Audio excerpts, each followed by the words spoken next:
హల్లెలూయా! దేవునికి స్తోత్రం. మీ అందరికీ నా వందనాలు. ఈరోజు దేవుని వాగ్దానం చదువుకుందాం. దేవుడు మాట్లాడే అద్భుతమైన మాటతో మనం ధ్యానించుకుందాం. ఇర్మీయా గ్రంథం 31వ అధ్యాయం 4వ వచనం. నీవు కట్టబడినట్లు ఇక మీదట నిన్ను కట్టింతును. దేవుడు ఇచ్చిన వాగ్దానం బట్టి దేవునికి మహిమ ఘనత ప్రభావం చెల్లును గాక. ఒక చిన్న ప్రార్థన చేసుకుందాం. మహోన్నతుడ మహాగణుడ నిత్య నివాసిని కొందనములు స్తోత్రములయ్యా.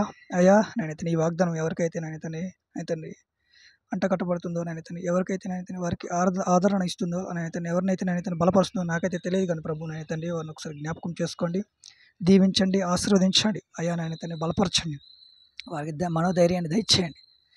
అయ్యా ప్రభు నీ అద్భుత కార్యం వాళ్ళ జీవితంలో చేసి అని తండ్రి మహిమ ఘనత ప్రభావం మీరు చెల్లించుకోమని అడిగి వేడుకొచ్చున్నాము తండ్రి. ఆమేన్.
నీవే కృపాధారము త్రియేక దేవా, నీవే క్షేమాధారము నా యేసయ్యా.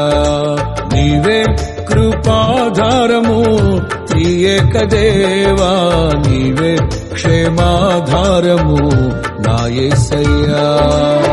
నూతన బలమును నవనూతన కృపను, నూతన బలమును నవనూతన కృపను నేటి వరకు దయచేయుచున్నావు.